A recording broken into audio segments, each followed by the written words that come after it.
Bonsoir. Le mouvement des générations capables, MGC, parrainé par Simone Gbagbo, propose que la Côte d'Ivoire se dote d'une nouvelle loi fondamentale. L'éventualité d'une nouvelle constitution est-elle envisageable? On va en débattre tout à l'heure. Comment arriver à une école ivoirienne plus performante? C'est la question à laquelle nous essaierons de répondre ce soir en compagnie de nos invités. Les invités du talk sont Claude Alain Charles. Il est président de la plateforme des syndicats du secteur éducation-formation. Et Piekoura Armand Noël, lui inspecteur pédagogique et président de l'ONG Droits et devoirs de l'élève. Analyse pertinente et débat constructif, ce qu'il faut retenir de l'actualité, c'est dans notre live talk. Bienvenue.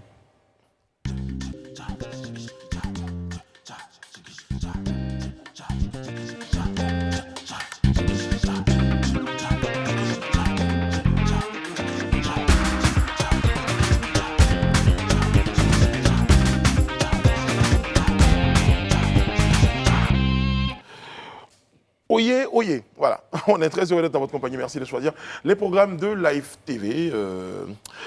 Ce soir, il y a avec nous André Bois, Élisée Bouloubou et Réan Assi. Bonsoir, madame, messieurs.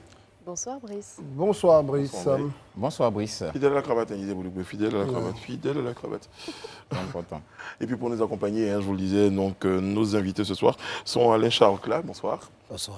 Et monsieur Piekoura Armand Noël, bonsoir. Bonsoir Brice. Merci d'être en notre compagnie sur ce plateau. Bon, tout de suite, on va aborder la question du petit débat.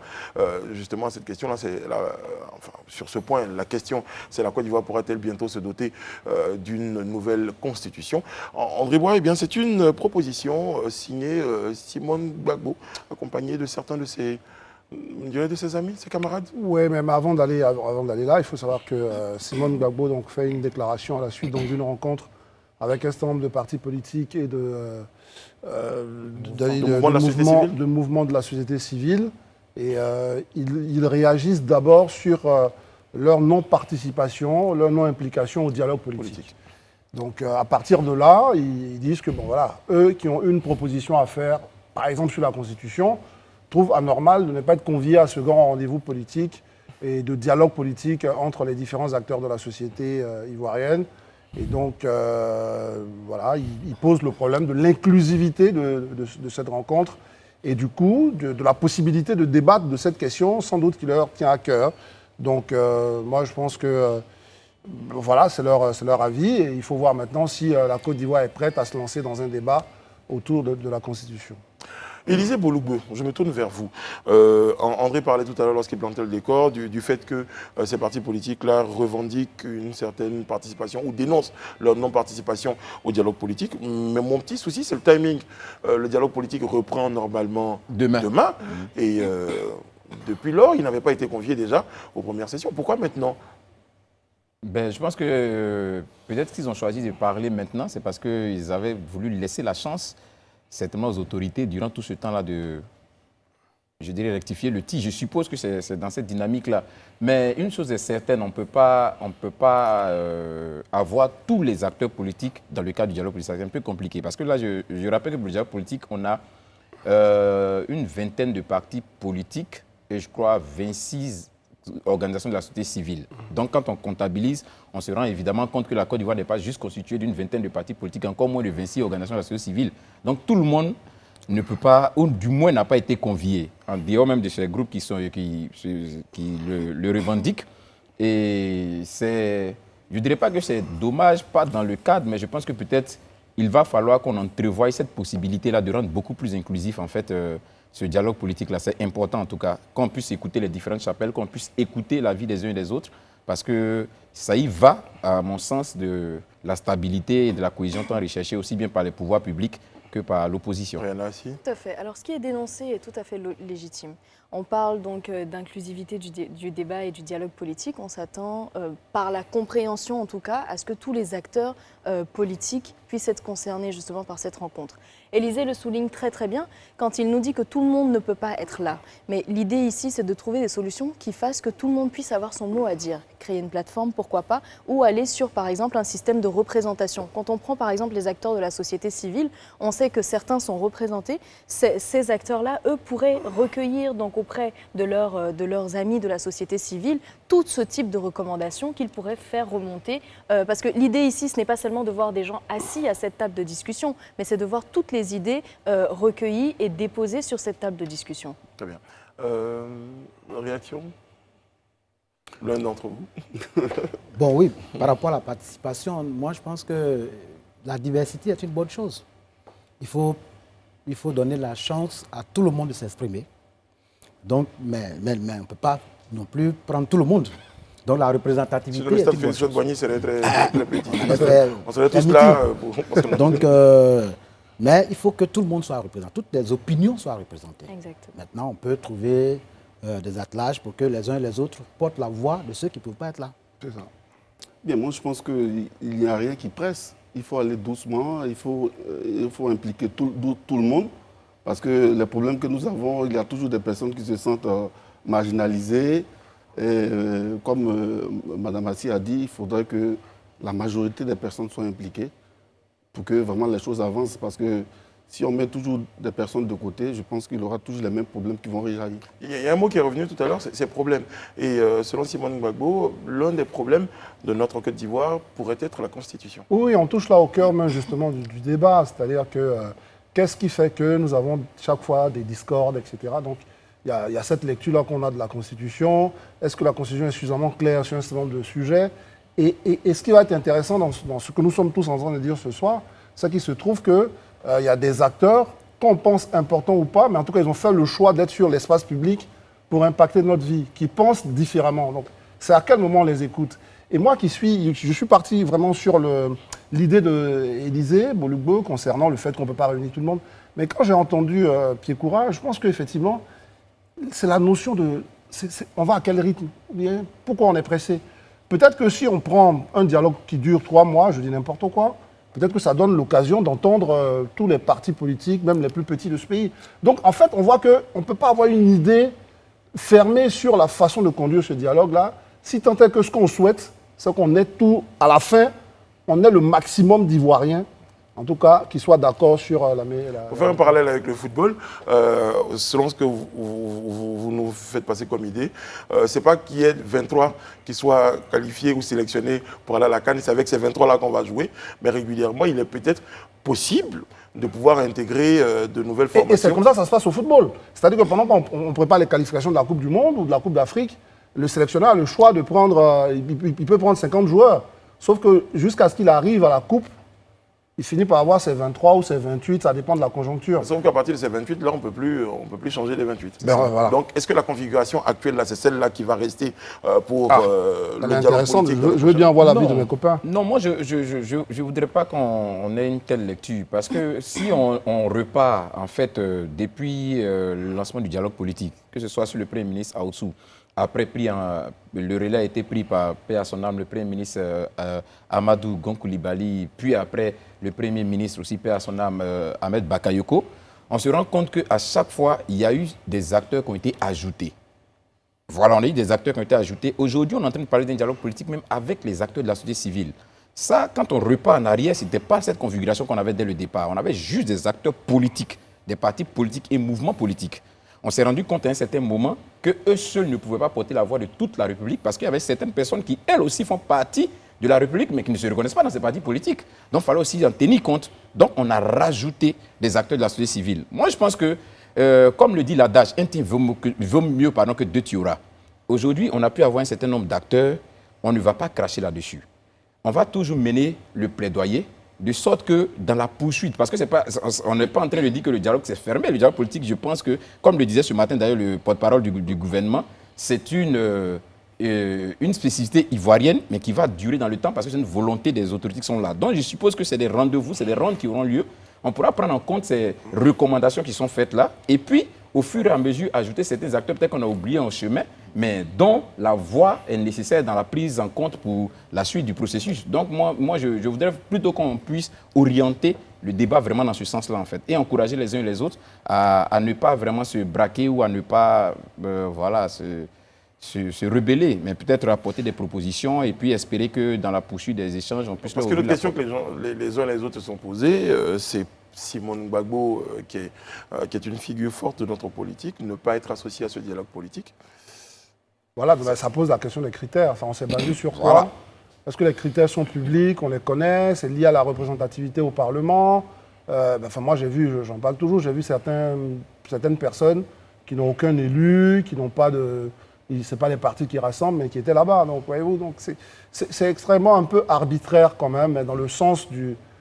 C'est le gouvernement ou le prince qui a choisi, quoi. Donc, je pense qu'il y a... En tout cas, il y a des choses à dire. Mais après, bon, c'est le gouvernement qui décide. Hein. Et André touche à un point qui est très intéressant, c'est celui des critères justement de sélection. Et c'est peut-être justement ce qui va causer la frustration de ceux qui ne participent pas au dialogue politique. Parce que si on avait des critères qui étaient transparents, on comprendrait pourquoi on n'est pas assis également à cette même table de discussion. Mais étant donné qu'on n'a pas ces critères, aujourd'hui on se dit pourquoi est-ce que nous on n'y est pas? Et on comprend donc cette volonté de se réunir pour pouvoir faire passer par une seule voix ce qu'on a à dire. Mais ce que je veux dire, c'est que si par exemple on nous dit que le temps est court parce qu'il faut mener à bien ce dialogue politique, moi je veux dire aujourd'hui on a des ouvertures. Le digital aujourd'hui peut nous permettre de faire beaucoup de choses. Pourquoi ne pas avoir une plateforme sur laquelle les partis qui ne sont pas représentés sur la table de cette discussion puissent s'exprimer et avoir leur avis qui sont pris en compte? Par exemple, celui-là pourrait intervenir. Mais je reste persuadée quand même que la question donc, de la Constitution, donc l'idée de rendre la Constitution plus consensuelle sera soulevée à la table des débats parce qu'ils font partie également de ceux qui croient également ce truc qu'il faut vraiment que la Constitution soit consensuelle. Ils font partie de la table de discussion en ce moment. Mais pour ajouter juste un mot, Pulchéry Balé et son alternative citoyenne ivoirienne, elle fait partie de ceux qui ont contesté la Constitution. Donc, en gros, elle fait partie aussi du problème, puisqu'elle a contesté la Constitution, enfin la lecture de la Constitution dans le cadre du 3e mandat. Mais elle n'est pas invitée à la table des négociations. Ça pose problème, par exemple. Donc il y a d'autres exemples comme ça qu'on peut prendre. Bon, je sais qu'il y a des partis qui sont divisés. Par exemple, le Parti ivoirien des travailleurs, je crois qu'il doit avoir 1 ou 2 têtes. D'autres partis aussi comme l'USD. Bon, ça, on peut toujours comprendre, il y a des conflits entre eux. Mais le cas, par exemple, de Pulchéry ou d'autres partis qui sont quand même là depuis un moment, l'USD, l'Union des sociaux-démocrates, l'ancien parti, le parti de feu Benazadi Zaourou, par exemple. Bon, tous ces partis-là, peut-être, est-ce qu'il ne faut pas, on parlera de ça avec vous, la plateforme de l'éducation nationale dans le cadre des États généraux, ils ont créé une plateforme, partout où vous êtes, vous pouvez faire des propositions. Mais enfin, il faut rendre ça plus inclusif et aujourd'hui, il y a des moyens digitaux, etc. pour le faire comme elle le propose. Pour l'instant, ce qui pose problème, c'est le mot inclusif. Parce qu'on dit inclusif, on l'a entendu, ce dialogue se veut inclusif. Et puis là, on se rend bien compte que certains partis politiques ne font pas partie enfin, certains mouvements, certaines personnalités même ne font pas partie de ces dialogues-là. Ça commence déjà à coïncider. Oui, mais Brice, comme je le disais, au risque de me répéter, il faut pas voir en cela forcément le fait que certaines personnes ne soient pas là, le fait qu'on ait voulu forcément les exclure. Comme je l'ai dit au départ, je vais aller spécifiquement sur le cas, par exemple, de Mme Simone Gbagbo. Pour ce que je sais déjà de ce dialogue, comme je l'ai dit en entame, on a des partis politiques constitués, c'est-à-dire des partis politiques, mouvements ou groupements de partis politiques constitués. À côté de ça, on a des organisations de la société civile. Au moment où je dirais, le choix, ou du moins les invitations étaient en train d'être faites, aujourd'hui, et même aujourd'hui, je dirais même pas au moment, aujourd'hui, la situation exacte de Simone Gbagbo, c'est quoi? Mais elle est présidente d'honneur de MGC. Oui, mais elle n'est pas présidente d'un parti politique. Non, je viens. Elle est présidente d'honneur de MGC. MGC, la structuration, c'est quoi au juste?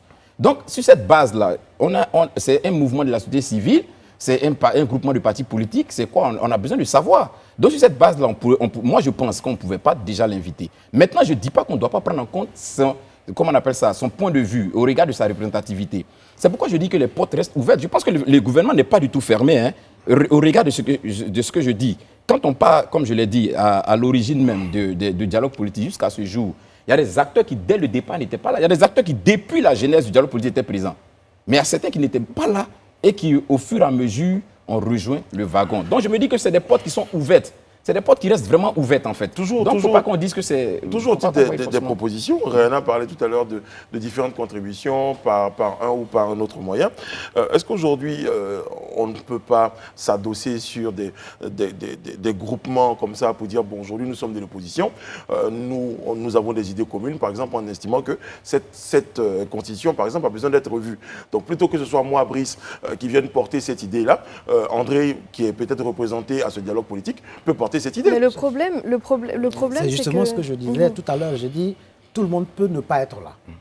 Mais on peut trouver des moyens pour que les oui, idées mais de tout le monde encore soient là, présentes. ça ne fonctionnerait pas parce que n'oubliez pas que l'opposition elle-même, la plupart du temps, n'est pas toujours unie sur ce qu'elle veut transmettre Mais comme si, par message. exemple, On a regarde. pu voir l'exemple récemment. Restons dans l'hypothèse là qu'ils émettent. Je trouve que c'est intéressant. L'opposition, par exemple, est représentée dans un courant CRD autour du PDCI et de machin. Ça peut être un courant qui, lui, porte l'idée de l'ensemble de leur parti Oui, politique. mais il n'y a pas Je que te cite un cette idée exemple qui est je donne, portée. hein. Il n'y a pas que cette idée qui est portée. Donc, ce que je veux dire, c'est qu'aujourd'hui, si on a un groupement, on n'est pas sûr que le porte-parole de ce groupement puisse relater justement tous les besoins et toutes les préoccupations de toutes les personnes qui font partie de ce groupement. C'est pour ça, je pense que chacun veut vraiment pouvoir participer au dialogue à titre personnel. Et c'est ça l'inclusion, finalement. Mais Parce Rihanna, que- Non, mais non, Rihanna, là, pour le coup, on aussi, s'entend plus.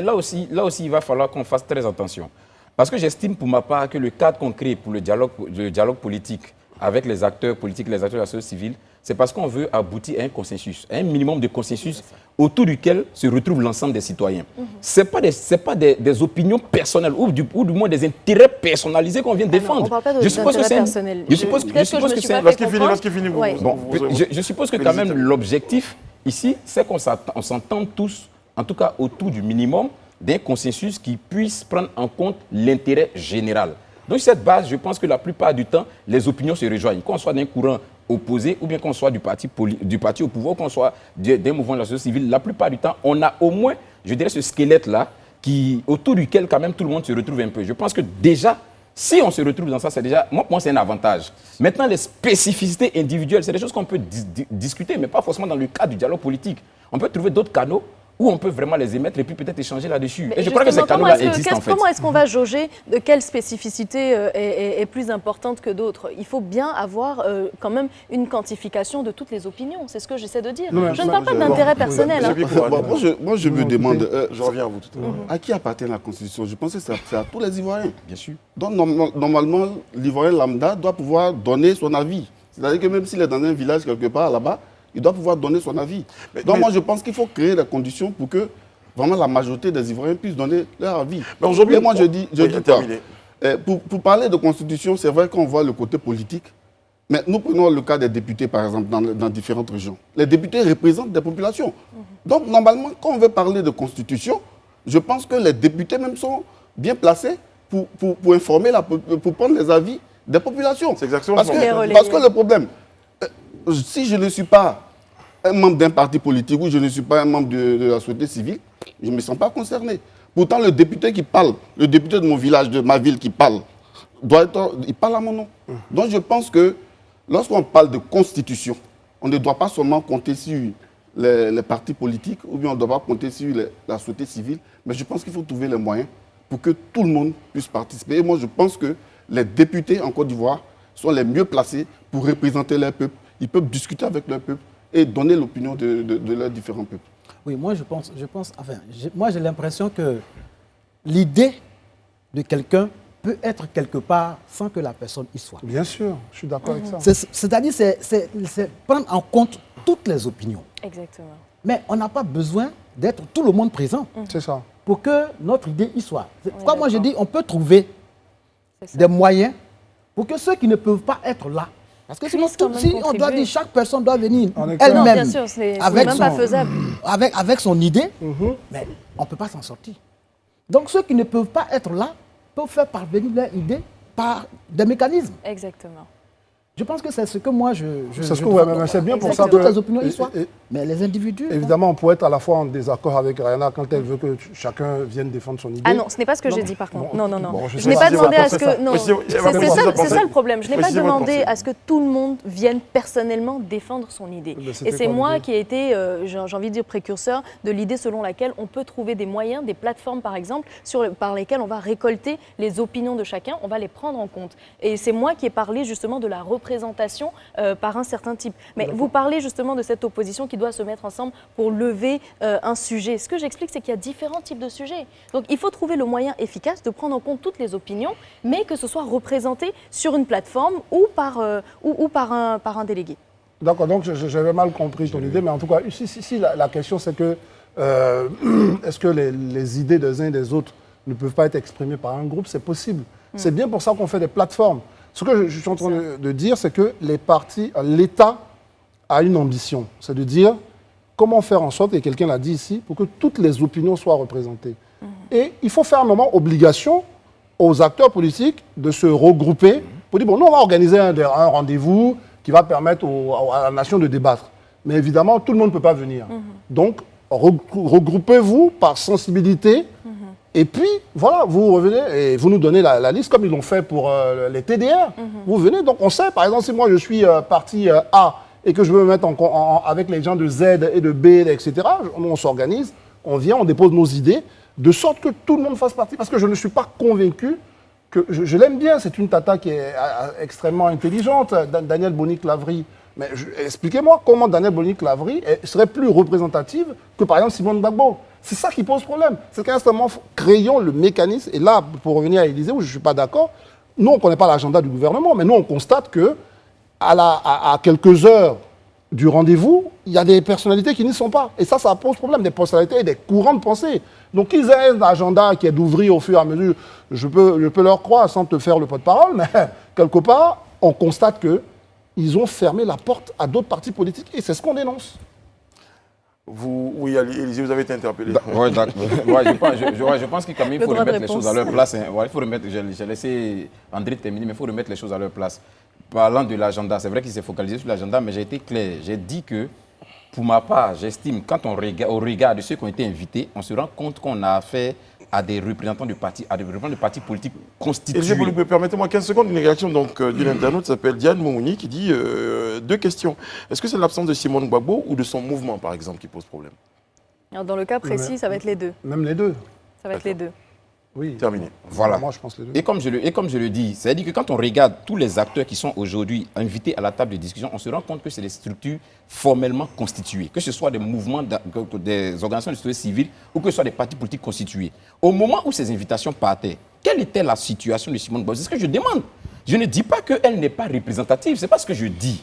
Mais si on va sur la base du fait, par exemple, que l'État, comme je le dis, le gouvernement, ait invité des partis constitués. Sur cette base, quand on regarde, si elle ne remplissait pas les critères, elle peut être là. Mais on n'a pas Mais de ça veut critères, pas dire- on n'a pas de critères définis de façon transparente. Non, j'ai dit une chose fondamentale. Élysée finit en 15 secondes. Oui, répondre à la j'ai dit question. une chose fondamentale. J'ai dit que quand je regarde les acteurs autour de la table, Ouais. c'est des membres de partis politiques constitués. Mais ceux Et de qui société dénoncent civile, là, ils sont ça. tous constitués ou pas? USD, le Parti communiste révolutionnaire, Non, etc. on est allé Ils sont sur. constitués ou pas? J'ai dit tout à l'heure, en dehors des autres partis, j'ai pris le cas spécifique de Mme Simone Gbagbo qui a plus ou moins focalisé l'attention pendant quelques instants ici. C'est de ça que j'ai parlé. Donc je suis très clair dans ce que je dis. Il ne faut pas qu'on fasse d'amalgame en fait. Non, Voilà. pas d'amalgame. C'est Mais ce que je le veux dire. MGC est constitué depuis longtemps et Simone Gbagbo... Quelle est la en place Non, mais sa juste- place dans le Mais tu système? nous as posé une question. Ce que je veux juste dire, c'est que le gouvernement n'est pas là... On finit là-dessus. Le gouvernement n'est pas là pour faire une bataille de chiffonnier. Le gouvernement est là pour se dire comment je fais que toutes les opinions soient là. Ah, au fait, Simone Gbagbo, on pose la bonne question. Qu'est-ce qu'elle représente? Ou est-elle avec qui? Madame Simone Gbagbo, on veut bien vous inviter, enfin dans les coulisses, on veut bien vous inviter, mais on ne sait pas à quelle organisation vous associez. Elle peut leur dire, bon, je suis, à la preuve, elle est présidente d'honneur du MGC. Je pense que c'est à ce titre-là même qu'elle participe à la rencontre. Donc je pense que sur cette base, c'est une organisation légalement constituée. Donc, est-ce que vous souhaitez qu'on vous invite au titre de la société civile? Si elle dit non, le gouvernement est légitime ou est à l'aise pour venir dire, on a invité Simone Gbagbo, mais elle ne veut pas venir en tant que société civile. Bon, enfin, je ne sais pas. Bon, on n'a pas une information. Tu vois. Ben voilà, d'accord. Et justement, ce qu'on va dire par rapport à ce dialogue politique, c'est un dialogue. Donc, je pense que la porte n'est jamais fermée. Et si Mme Simone Gbagbo et d'autres encore. Et bien d'autres ont émis le besoin d'apporter, parce que c'est ça qu'il faut retenir. Chacun souhaite apporter une contribution pour que nous sortions donc d'une passe assez difficile que nous traversons. Donc, si chacun fait ces propositions-là, je pense que le gouvernement devrait être sensible à ces différents appels. Merci les amis. On va laisser derrière nous les questions relatives à notre petit débat et puis on aura certainement l'occasion de revenir, pourquoi pas, en détail sur la question de la proposition d'une nouvelle constitution. Est-elle consensuelle? Parce que là on s'est beaucoup attardé sur qui participe à ce dialogue politique. Notre lu vu entendu nous vient du quotidien Le Nouveau Réveil, dans sa livraison du mercredi, donc d'aujourd'hui. Eh bien on nous dit, avant le match décisif contre l'Algérie, Mme Dao Gabala aux joueurs, on a besoin de tueurs de match. Il faut que les joueurs se réveillent rapidement. Alors André, vous qui êtes un analyste. Pas plus que Élisée qui adore aussi le sport. Très bien. Donc non mais moi, j'engage tout de suite. Moi, c'est des propos que je n'aime pas du tout. Ah oui. Ouais, bien sûr, non. Je pense qu'il ne faut pas... Les politiques, ce que j'appelle les politiques, les dirigeants n'ont pas à mettre des pressions inutiles sur les joueurs. C'est pas... Oui, c'est des footballeurs. Je pense qu'ils savent les enjeux. Et venir comme ça, à quelques jours d'un match important, mais qui n'est pas si déterminant dans leur avenir, venir leur mettre une telle pression, je trouve que moi, c'est pas la bonne méthode. C'est le rôle de l'entraîneur. C'est le rôle de l'entraîneur. C'est des choses du vestiaire. On est d'accord qu'on a 25 millions d'entraîneurs en Côte d'Ivoire. Nous tous un entraîneur. On a souhaité à un moment donné, on a fait nous tous des propositions pour dire aujourd'hui, il faut qu'à l'heure, à la 15e minute. Donc je crois que c'est un point de vue. Là, c'est le point de vue d'un supporter. Mais là, il se dit que c'est la présidente de la fêtière. Il ne faut pas oublier, exactement. Et donc moi, il y a ce ce terme quand même que je retiens, c'est je pense que le premier champ de bataille, c'est le mental. Mais je pense pas quand même que ce soit aujourd'hui qu'on puisse retenir cette phrase d'elle. C'est plutôt au début, quand on préparait justement les joueurs, dans quel cadre est-ce qu'ils ont été préparés, quel était le contexte donc, en rapport avec le sport en Côte d'Ivoire, notamment le football. C'est tout ça qu'il faut regarder. Donc ce n'est pas aujourd'hui qu'on va dire que le premier champ de bataille, c'est le mental. Monsieur Clay et puis quoi. Moi, je pense que nos joueurs, nos footballeurs sont des Ivoiriens. Ils connaissent les enjeux, ils savent pourquoi ils sont à cette canne. Je pense un peu comme Brice, il ne faut pas saper le moral. Aujourd'hui, ils savent ce qu'ils ont à faire. Ils ont le drapeau du pays en main. Ils savent qu'ils doivent aller loin. Il faut les encourager. Quand j'entends les gens parler, j'ai l'impression qu'ils se disent que ces joueurs-là sont inconscients. Mais ce sont des Ivoiriens comme nous, qui veulent défendre les couleurs du pays. Donc, Madame Dao Gabala, c'était peut-être pour elle une manière de réveiller nos pachidèmes. Mais je pense qu'il ne faudrait pas qu'elle sape le moral, parce qu'actuellement, je me demande l'état dans lequel il se trouve. Je pense qu'il y a eu un peu de maladresse quand même dans les termes choisis. C'est son point de vue aussi. Et puis on est dans le domaine du sport. Où il y a beaucoup de passion. Il y a beaucoup de passion, mais il y a beaucoup d'imprévus non plus, ou également. Oui. Donc les joueurs qui sont sur le terrain... une dernière balle à la 30 secondes à la fin du match. Il n'a pas fait exprès. Je ne sais pas, ce gardien. Il ne peut pas faire ce match-là. Et puis au dernier moment, faire cette bourde exprès. Se blesser lui-même pour laisser battre son pays. Je ne crois pas. C'est des gens qui sont conscients, qui sont déterminés comme nous tous à défendre les couleurs de notre pays. Bon. Maintenant, il y a la loi du sport. Quand on vient d'analyser la forme, elle aurait dû, elle n'aurait pas dû, elle se substitue à l'entraîneur et tout ça. Bon, permettez-moi d'aborder la question de fond.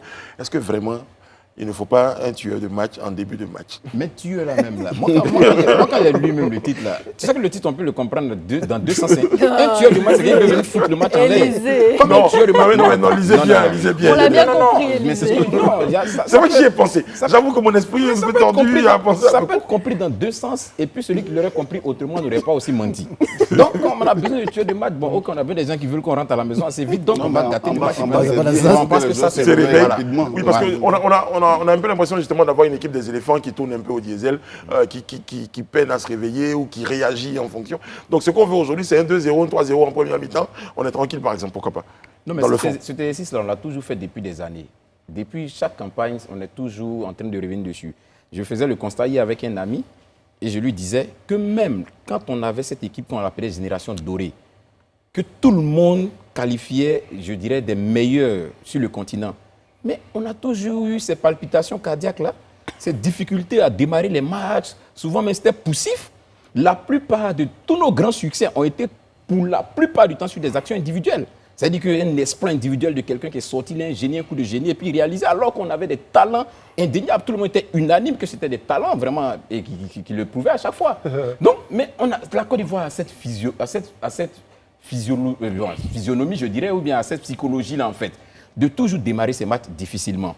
Et une des choses aussi qui impressionne un peu souvent chez les éléphants, c'est qu'ils sont réactifs là où on les attend généralement le moins. Ça aussi, les Ivoiriens doivent pouvoir commencer à l'intégrer un peu. C'est vrai qu'en tant que supporter, on veut toujours voir émerger, mais nous ne perdons pas de vue qu'aujourd'hui, quand on regarde la CAN, quand on regarde les résultats, on est même en proie de féliciter les éléphants. Ouais. Parce que le champion en titre aujourd'hui est menacé. C'est peut-être même qu'il n'ira même pas, parce que je sais que moi, ici, demain, on va les battre. Donc, c'est même pas sûr qu'il s'est qualifié au deuxième tour. Le tenant du titre, le Sénégal qui était favori, après 3 matchs, n'est qu'à 5 points. Alors que tout le monde lui donnait forcément les 9 points. Donc quand on regarde un peu comment ça se déroule, même pour ceux-là qui sont censés être les favoris, on peut toujours dire que les éléphants quand même méritent d'être encouragés, méritent d'être félicités pour les efforts qu'ils ont accomplis jusque-là. Maintenant, comme vous le disiez, et je suis d'avis avec vous, c'est-à-dire quand on a une telle dynamique, mieux vaut encourager, mieux vaut galvaniser. Il y a des discours qu'on appelle les discours à huis clos. C'est-à-dire, elle rend visite aux joueurs enfermés à l'hôtel. Je ne veux, en tout cas, les Ivoiriens attendent mieux que ce qu'on fait actuellement. J'ai cette réaction-là de Inoussa Diomandé sur nos pages des réseaux sociaux qui dit « La Côte d'Ivoire ne manque pas de tueurs de match. Ce genre de propos doivent rester en 4 murs d'une potentielle rencontre entre la présidente et le coach et non aux joueurs. On ne veut pas mettre une mauvaise pression. Je pense qu'ils ont assez de pression en ce moment. Il y a de bonnes pressions. Bon, ça se trouve, les joueurs, si ça se trouve, les joueurs, ils ne voient même pas les Non, mais c'est possible. À leur famille, mon cher. Là, nous, on parle un petit WhatsApp, quelqu'un leur envoie des choses. Et tout ça fragilise les joueurs. Demain, la Côte d'Ivoire affronte les Fennecs d'Algérie, c'est comme ça qu'on dit? Oui, les Fennecs d'Algérie. Les Fennecs d'Algérie, bon, on sera qualifié, il n'y a pas de problème, on y croit et la foi accompagne les éléphants. Vraiment, c'est une affaire de foi. On va à la pause.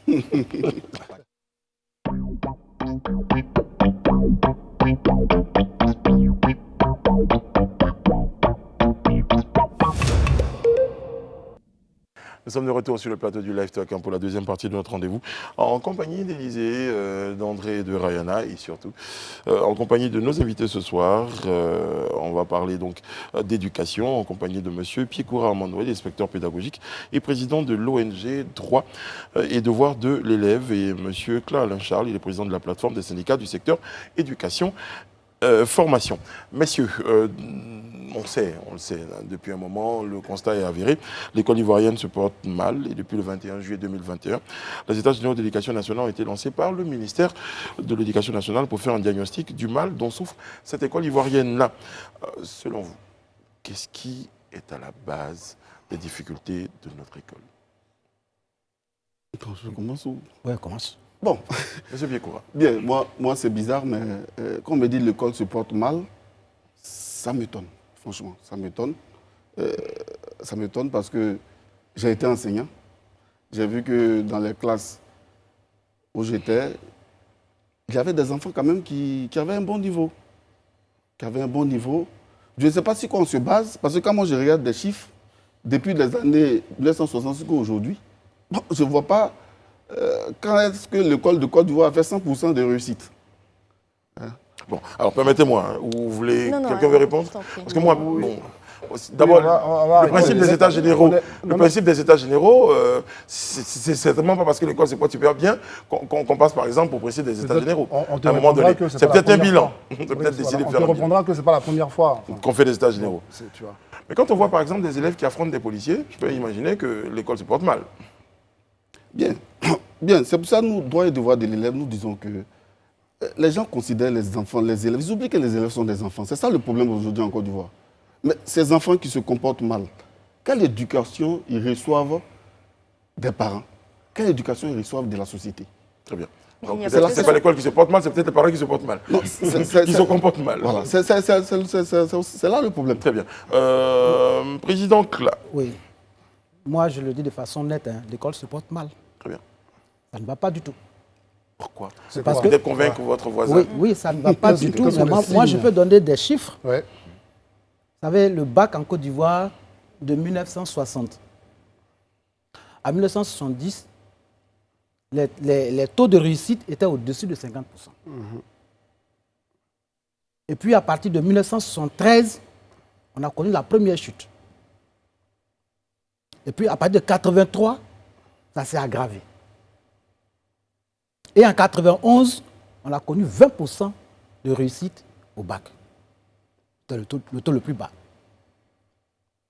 Et puis depuis, la situation s'est aggravée. Mais il y a des causes claires. Si vous prenez à partir de 1991, c'est l'année où il y a eu le décrochage, le raccrochage des enseignants. Ou des enseignants qui sont sortis. Je suis de cette promotion-là. C'est ça. Ils sont payés à moitié. Je suis sorti de l'ENS. J'ai commencé à travailler en novembre 91. Et puis en février 91, on m'a dit c'est la moitié du salaire que tu attendais là qu'on va te payer. 92, En février vous 92, pardon. Et puis, l'idée de petit agent, petit travail est née à l'école. Ça, c'est sur les enseignants. Deuxième chose, c'est l'environnement de l'école. Les classes ont commencé à se bonder. L'État ne construit plus de classes. On ne construit plus d'écoles et on a commencé à confier. Ou on n'en construit pas suffisamment. Oui, pas suffisamment. Ok. Et on a commencé à confier à l'enseignement privé le sort des enfants, où les choses ne sont pas toujours roses non plus. Et puis, on a connu la crise de 2002, où des élèves sont déplacés, Ouais. ils sont venus dans le sud, C'est ça. on a fait ce qu'on appelle l'école relais, où on essayait de boucler les années au lieu d'achever un programme. Donc, le niveau a chuté. Au point où, les dernières années, maintenant, ce n'était plus de l'école qu'on faisait.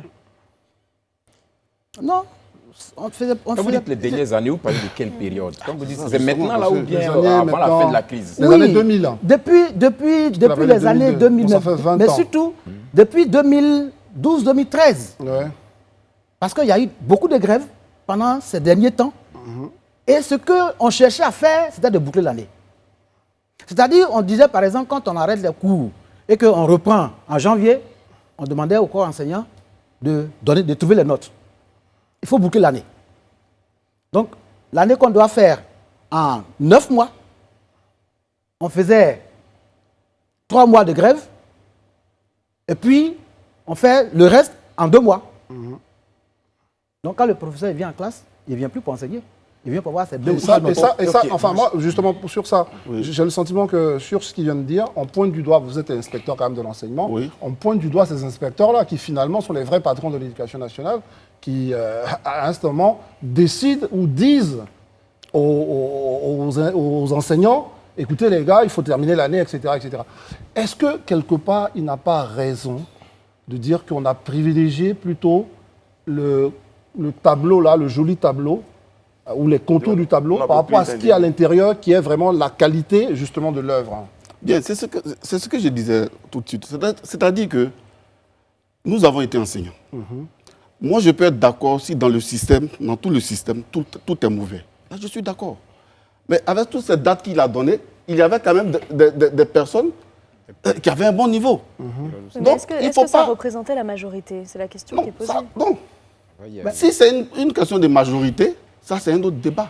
Mais dire que l'école n'a pas formé des personnes jusqu'à aujourd'hui, je Ce n'est dis pas ce non. qu'on dit. dit. On dit que l'école va Parce que mal. l'école va mal. Donc, Pour évaluer un Est-ce qu'on système... peut dire ça? Est-ce qu'on Bon. peut dire ça? Vous dites non.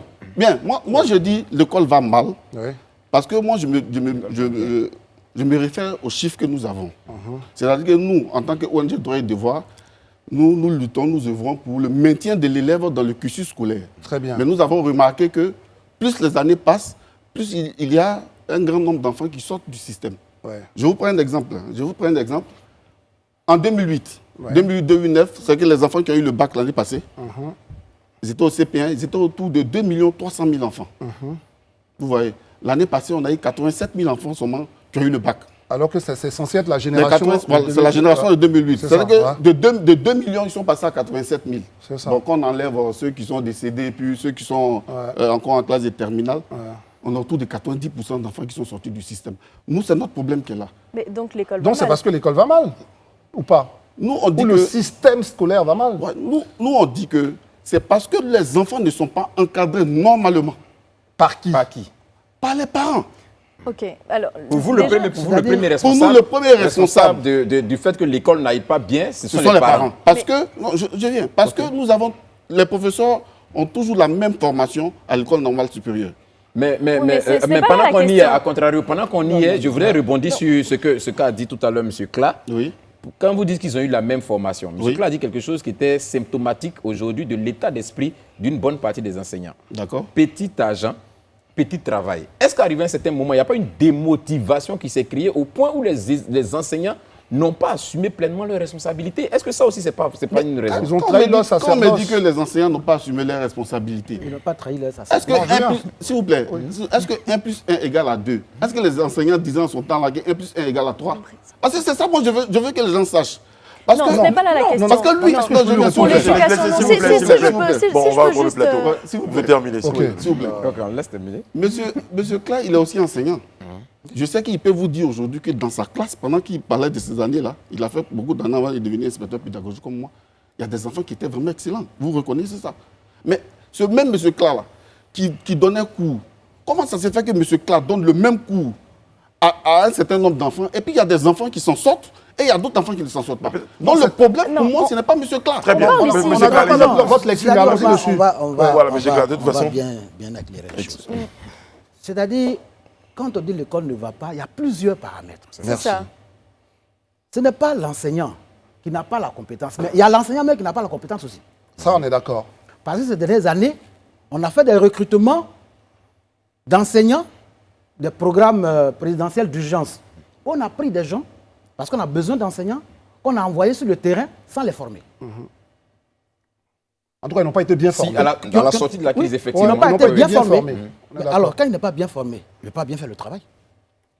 Ça, C'est la un des première problèmes. chose. Tout à l'heure, La Au-delà deuxième de ça, chose, la deuxième chose, on a changé de système, de méthode pédagogique régulièrement, au moins 3 fois, Ouais. sans évaluation. Ça veut dire qu'on a évalué un système, on vient, on dit non, bon, ça c'est pas bon, on va passer à un autre, ou on va améliorer. Mais on n'a pas évalué celui qui est là. La double vacation, par exemple. Quelqu'un m'a dit qu'il y a eu Non, c'est pas ça. C'est Non, pas ça, c'est les méthodes pédagogiques. On est parti. compétence, Moi, la méthode. voilà, on a par exemple les méthodes pédagogiques par les PPO. La pédagogie par l'objectif. Ça, c'est intéressant, parce que c'est vous, ça, les inspecteurs. Oui. Moi, je veux vraiment... Et puis on est Oui, passé je de suis cette content de vous méthode avoir. à une autre méthode où on dit maintenant, non, on va privilégier pas l'objectif, mais la compétence. Voilà. La PPC, la compétence. Et puis après on dit non, on va laisser là, c'est pas la compétence, mais revient à quoi? c'est l'approche de la compétence. Mais sans évaluer. Les deux systèmes précédents. Ensemble, Rien à vous dire quelque chose. On a vu, Oui, il a vu. avant qu'on passe et que le sujet devienne caduque, moi j'aimerais revenir sur la responsabilité parce qu'il parle de la responsabilité des parents. Mais quand on prend certains parents qui ne sont eux-mêmes pas allés à l'école Oui. et qu'on prend certains parents qui n'ont peut-être pas les moyens ou qui sont occupés à faire des commerces, D'accord. comment est-ce qu'on remet la responsabilité quand ces parents envoient les enfants à l'école parce qu'ils estiment que là-bas ils trouveront des encadreurs qui sont à même également de faire leur éducation? Parce qu'il y a certes l'éducation Le contenu familiale et la formation. et la formation, mais il y a certes l'éducation familiale, mais n'oubliez pas quand même que les élèves passent quand même la majorité de leur temps à l'école. Bien sûr, bien sûr. Bien sûr, mais ce qu'il faut comprendre, quand on dit parent d'élève, ce n'est pas forcément le père ou la mère. Le parent d'élève, ça peut être la soeur, ça peut être le frère, ça peut être n'importe qui. C'est-à-dire que le père aujourd'hui qui a pris la décision de mettre son fils à l'école, nous saluons cela parce qu'il y a beaucoup d'enfants, il y a beaucoup de parents qui ne le font pas. Mais si j'ai décidé de mettre mon fils à l'école, il faut que je trouve les moyens pour que cet enfant-là, je puisse l'éduquer, je puisse l'encadrer. Mais ils font l'éducation. Mais derrière l'enfant qui passe la majorité de son temps à l'école, il reçoit également une éducation Mais- en même temps que sa formation. Mais bien sûr. Donc, quelque part, l'école est également responsable du décrochage des enfants. Mais bien sûr, nous sommes tous concernés. Nous avons les parents, nous avons l'école, mais nous avons aussi vous les journalistes. Parce que quand l'enfant il quitte la maison, vous avez Là, la nous aussi, société, ouais. la société. Ça s'allonge. Très bien, mais terminez, expliquez-nous pourquoi. On va comprendre pourquoi. Oui. Les parents, ils ont leur rôle à jouer à la maison. Ouais. À l'école, les professeurs, les instituteurs jouent leur rôle. Mais quand l'enfant part de l'école, arrive à la maison, il y a ses amis, il y a les vices de la société, il y a les réseaux sociaux. Et puis, enfin, moi je dis, mais quel modèle aujourd'hui la société présente à l'élève? Mais avant, quand nous partons à l'école, on se disait que c'est par l'école, on ne pouvait que réussir. Moi, aujourd'hui, l'enfant se dit, je peux ne pas aller à l'école et puis réussir. Mais vous voulez que l'enfant se concentre comment sur l'école? Voici le problème. Il n'y a Ok. pas de modèle. Très bien, c'est noté. Donc, il faudrait que vous, les journalistes, et que les hommes des médias aussi, il faudrait que vous montrez une image vraiment bien de l'école pour montrer à l'enfant que par l'école, on peut réussir. Mais quand on fait des Mais si nous, émissions... on montre une image bien et qu'eux-mêmes, dans leur environnement, voient qu'ils ne Ça se doit sentent être- pas ça bien, doit parce être- qu'on a vu ce qui a été décrié justement par certains élèves, notamment le cadre de travail et pas mal d'autres réalités qu'ils vivent au quotidien. Donc, C'est notre mission, c'est pour ça que nous, l'ONG Droits de voir, nous touchons les parents, Monsieur Claire. nous Oui. touchons tout le monde. Pour que C'est-à-dire, vraiment il y ait une synergie. l'élève est plongé dans un environnement. Il y a l'école en tant qu'institution, c'est-à-dire le bâtiment, là où on va pour avoir l'instruction, C'est ça. Parfait. peut-être l'éducation. Mais il y a là d'où on part. Et puis qu'est-ce qu'on en fait de l'éducation qu'on donne à l'école? Et puis il y a la société elle-même. Moi, je vais vous donner un exemple. Dans notre société, on connaît le phénomène, maintenant ça s'estompe un peu, tant mieux, des enfants en conflit avec la loi. Très bien. C'est des enfants, c'est des jeunes qui commettent, j'allais dire, Un pas des- acte des agressions. punissable Des par la loi. mais la société tolère. Délit. Quand vous les Mais tolérez, non, quand non, même. pas vraiment. Il y Non. a eu des Pourquoi actions vous qui les ont été tolérez? menées. Si, parce que l'élève, les enfants, là, eux, ils regardent les autres. Celui qui va à l'école, il regarde celui qui est dans la rue. Et si on est docile avec celui qui est dans la rue, il fait pareil. On n'a pas été vraiment docile Ok, parce moi, que je pense les qu'il y a eu modèles- il y a eu des sanctions. Non, oui, il y a eu des sanctions, mais on les prenait pour aller les mettre dans les camps pour les réformer, au lieu de les punir. Oui, par mais exemple. parce que aussi, oui. Mais c'est pour ça que maintenant, Parce on que va aussi, aussi réformer les vous élèves. savez que pénaliser les enfants, c'est pas... Et je vais plus loin. Il finit son point, ensuite André Élisée. Avant la pub. Je vais plus loin. Élisée André. Pour dire que nous-mêmes, dans notre société, on a des modèles qui ont été détruits. Chez les adultes. Moi, je dis à un élève, si tu fais bien tes cours, tu vas réussir, tu vas devenir quelqu'un de bien, tu vas avoir. Et puis quand il regarde dans la rue, il y a quelqu'un qui n'est pas allé à l'école, qui a fait autre chose, puis qui a ce qu'il faut. Il fait comme lui. Si nous voulons sortir l'école de là où elle se trouve, dans la réflexion que nous allons mener, surtout dans ces EG-là, il faut poser les problèmes sans masque. Très bien. On va poser nos valises quelques minutes avant de poursuivre notre parcours avec nos invités. Élisée Bologbeu, André et Rayana ont certainement des questions pour nos invités et puis quelques réactions de nos internautes. Celle-là un tout petit peu loufoque qui nous dit « Vous pensez que nous sommes dans un village pour confier son enfant à un cousin, à un parent ?» On va revenir après, à tout à l'heure.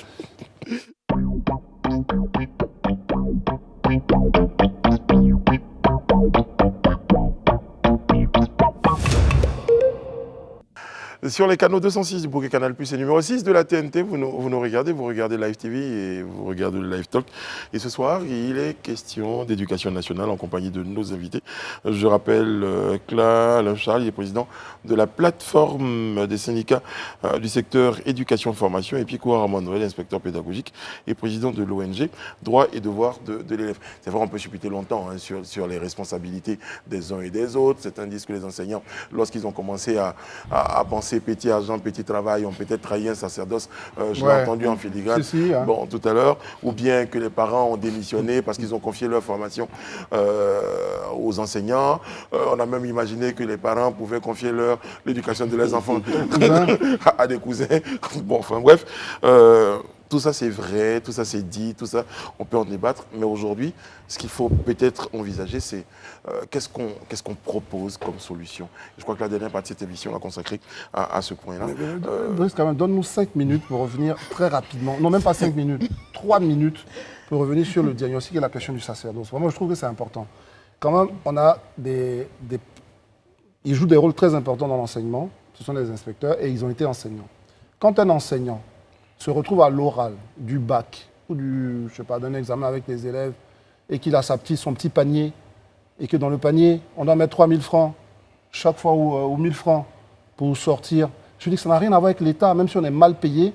Je pense qu'à un moment, il y a une forme de dignité.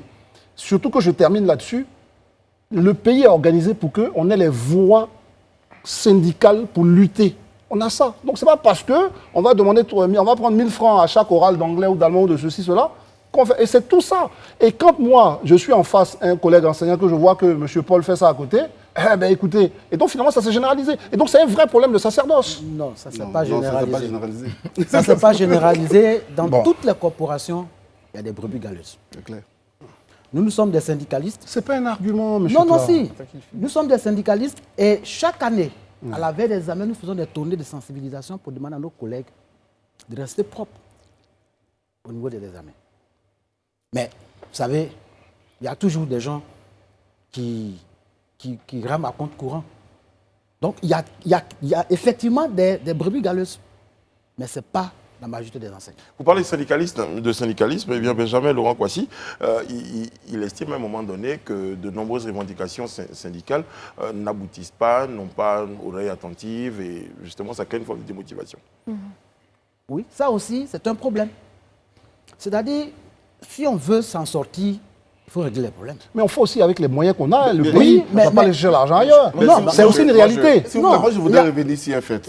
Vous voyez, Internet aujourd'hui est tellement célèbre qu'on a des informations qui ne sont même pas vraies, qui vont loin. Je prends le cas, par exemple, des derniers événements avec les élèves. Est-ce que vous savez que ce sont seulement 9 écoles en Côte d'Ivoire où il y avait les problèmes? Mais quand ils ont mis sur Internet, tu as l'impression que toutes les écoles de Côte d'Ivoire ont des problèmes. Je vous dis que 9 écoles de Côte d'Ivoire, Sur M. 8 000 Pécoura, sur 18 000 écoles. il Il y a 18 000 écoles en Côte d'Ivoire. Il y a 9 où il y a eu des manifestations. Mais Ouais, quand 9, on voit aujourd'hui... seulement 9 même, c'est beaucoup. On Oui, voit qu'il y a mais je vais dire... Non, ce que nous voulons dire, on veut dire que c'est vrai que ça existe. Mais les gens sont trop alarmistes quand ils parlent de l'école. C'est ça le problème. Parce que c'est Hein? fondamental. Par exemple, ce qu'André Bois a dit, mais c'est pas partout. On a été enseignants, nous sommes inspecteurs, nous partons. Mais c'est pas partout. Vous pouvez aller dans des écoles, si vous voulez, quand il y aura des examens, vous partez, vous allez voir qu'il y a des collègues qui font bien leur travail. Mais Alors, nous reconnaissons non, mais aussi après, qu'il y sur a les des brebis solutions- galeuses. Moi, je pense dire. je pense qu'on va aller dans le sens de ce que Brice a dit tout à l'heure, c'est-à-dire les éventuelles propositions de solutions. Je pense que voilà, ça, on va s'en tourner. Moi, je pense que ça, c'est mon point de vue. Est-ce que vous aussi, vous ne le penserez pas?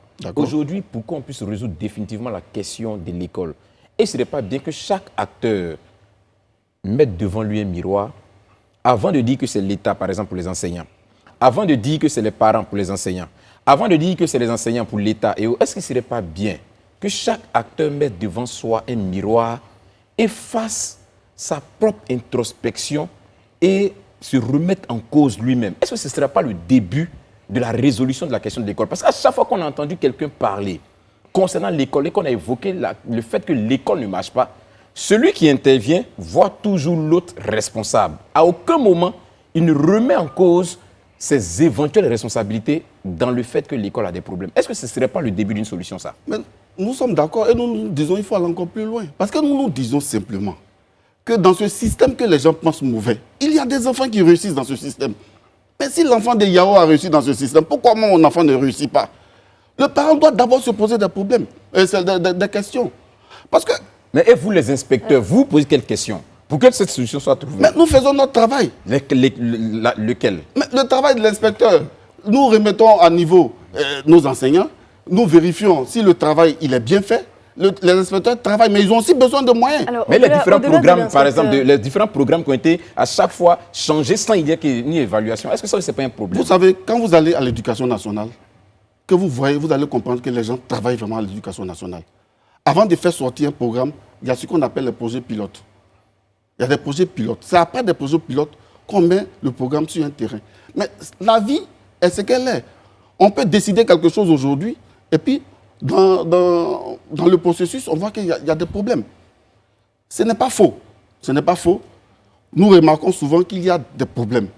Mais les problèmes peuvent ensemble se résoudre. Moi, je dis qu'il faut qu'il y ait une synergie entre les parents, entre les éducateurs, entre la presse. En tout cas, tous les acteurs. Tous les acteurs. Alors, Parce au-delà que de l'éducation... si le père fait son travail et que dehors l'enfant sort, que le professeur ne fait pas son travail, que la presse montre n'importe quoi aux enfants, que l'audiovisuel montre, mais l'internet montre n'importe quoi aux enfants, que l'enfant va vers la drogue, la cigarette, tout, mais l'enfant ne va jamais réussir. Alors, on a bien compris la question des responsabilités partagées, mais moi j'aimerais m'adresser au-delà de l'inspecteur, donc à celui qui est à la tête d'une ONG qui s'appelle Droits et Devoirs de l'élève. Oui. Et parmi ces droits, on a le droit à l'éducation. D'accord. Mais l'éducation, donc vous militez pour une éducation dans de meilleures conditions de vie. Oui. Lorsque vous voyez des élèves déplorer le cadre dans lequel ils travaillent, donc le déficit de bancs, le déficit d'électricité par exemple dans certaines classes, et énormément d'autres problèmes qui sont donc liés aux réalités dont on parlait tout à l'heure, qu'est-ce que vous faites concrètement dans votre lutte pour que ce soit amélioré? Bien sûr, nous sommes dans la sensibilisation. Et nous touchons toutes les couches, tous les partenaires de l'école. La sensibilisation envers qui? Nous commençons d'abord par les bailleurs de fonds, par ceux qui font l'école, ceux qui financent l'école. Nous disons aux gens que les élèves ont besoin ils ont besoin de matériel. Ils ont besoin de moyens pour pouvoir travailler. Nous sensibilisons les parents. Il y a un cas qui est très précieux, on ne vous dit pas, il y a un cas qui est important. Est-ce que vous savez qu'il y a près de 2000 enfants qui n'ont même pas d'extrait de naissance à l'école? Vous ne savez pas. Vous prenez une commune comme Lakota, il y a 70% dans un village, il y a 70% d'enfants qui n'ont même pas d'extrait de naissance. C'est-à-dire que le parent même, il ne sait même pas que pour envoyer un enfant à l'école, il faut faire un extrait de naissance. Il y a un travail qu'il faut faire. Et c'est ce travail que nous faisons. Nous sensibilisons. Nous allons vers les sociétés, les personnes qui peuvent aider l'école. Nous avons par exemple une école à Odéné qui nous a appelés pour demander de l'aide. Nous avons soumis le projet à une ambassade. Ouais. Nous attendons les résultats pour aider l'école. Je voudrais quand même aller, parce qu'à un moment, on va penser qu'on est tous en train de noircir le tableau. Allons-y sur ce qui marche, et je pense que vous devrez peut-être capitaliser là-dessus. Je pense que de toutes les administrations de notre pays, l'éducation nationale est celle qui a réussi la digitalisation, notamment dans les effectifs.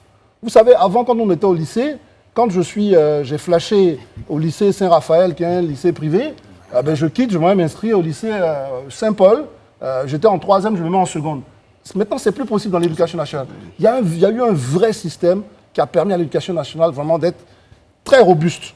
Mais qu'est-ce qui se passe? Pourquoi vous ne profitez pas, vous les acteurs? C'est pour ça que je vais vous poser la question, parce que vous êtes syndicaliste. Pourquoi ce mouvement-là, vous ne l'avez pas suivi pour avoir une vraie visibilité, non seulement de vos défauts, et de vos qualités sur lesquelles vous auriez pu... Alors, Monsieur Claveau, répondez à cette question-là, s'il vous plaît. Et puis, je crois que vous avez vos propositions. On va terminer avec. D'accord. Voilà. Vous savez, les états généraux Ouais. ont été lancés parce qu'il y a problème. Et c'est le comportement de l'homme. Quand il y a un problème, on s'attarde plus sur les difficultés d'abord. On ne va pas célébrer nos réussites alors qu'on veut sortir d'un problème. Donc nous allons mettre la lumière sur nos difficultés. Il faut les recenser, il faut les analyser et il faut faire des propositions. C'est ce qu'on fait. C'est pour ça qu'on parle plus des problèmes qu'il y a.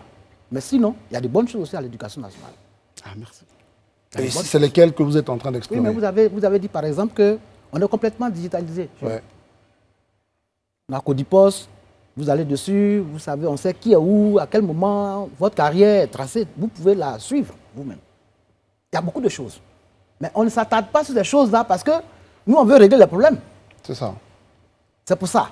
Sinon, il y a beaucoup d'autres choses. Maintenant, vous dites, quels sont les problèmes qu'on a?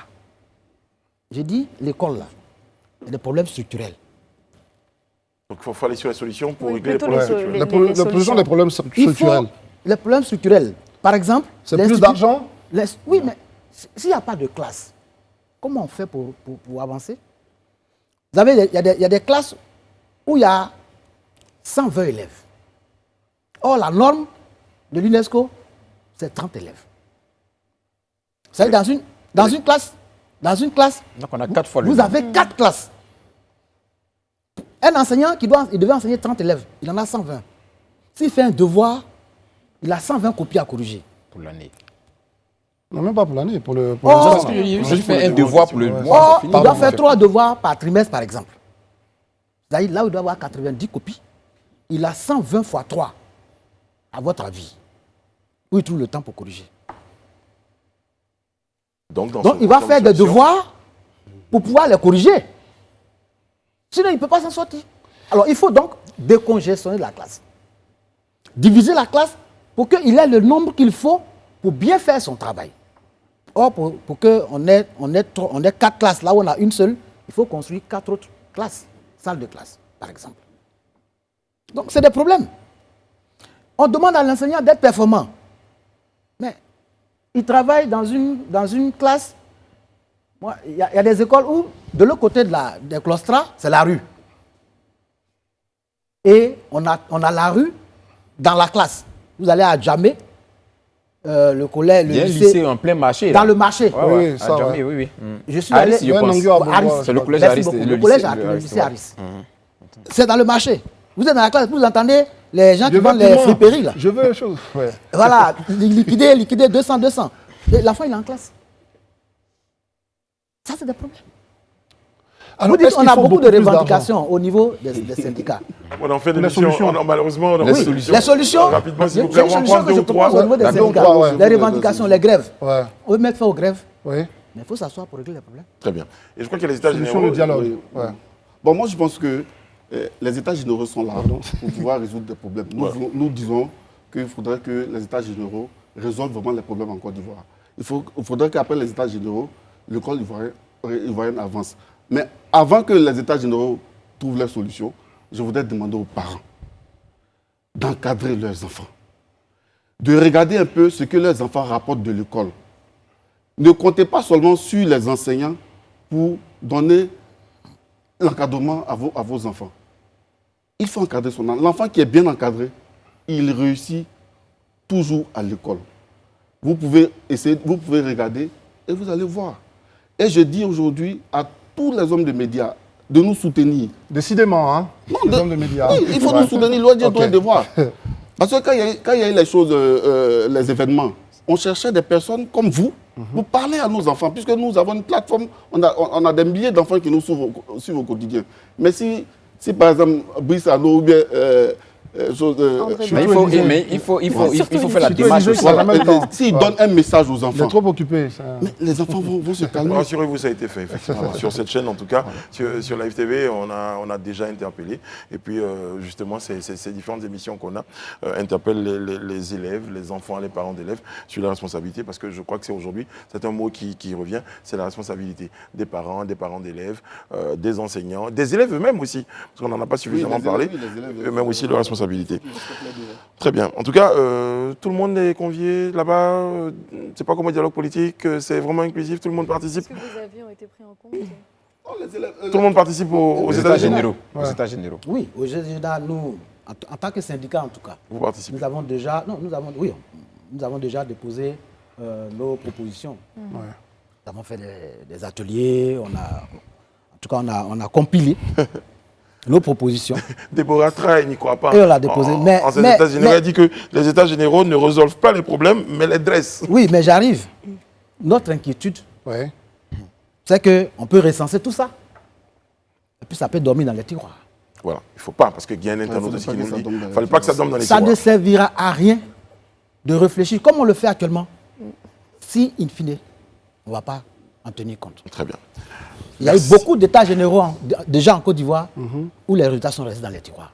Nous sommes inquiets parce que nous souhaitons qu'au sortir de là, l'école rebondisse. Très bien. Il faut que les résultats là restent pas dans les tiroirs. C'est bien noté. pas être Merci inquiet, beaucoup. faut avoir de la Monsieur foi. Cla, Alain Charles, vous êtes président de la plateforme des syndicats du secteur éducation et formation. Merci à vous, monsieur Piekura. Je rappelle que vous êtes inspecteur pédagogique et président de l'ONG Droits et devoirs de l'élève. Vous avez été invité sur notre plateau et rassurez-vous, on vous soutiendra, on vous accompagnera dans vos actions. Merci beaucoup. On vous en prie. Nous allons effectuer notre pied à terre. Merci Rihanna, André, Élisée. Merci à toutes les équipes techniques et éditoriales qui se joignent à moi comme tous les soirs pour souhaiter une bonne fin de programme à nos téléspectateurs. On vous retrouve demain, jeudi, pour un moment de décryptage. Et certainement qu'avant, on aura l'occasion de célébrer de nombreux buts des éléphants par des tueurs de match en début de match.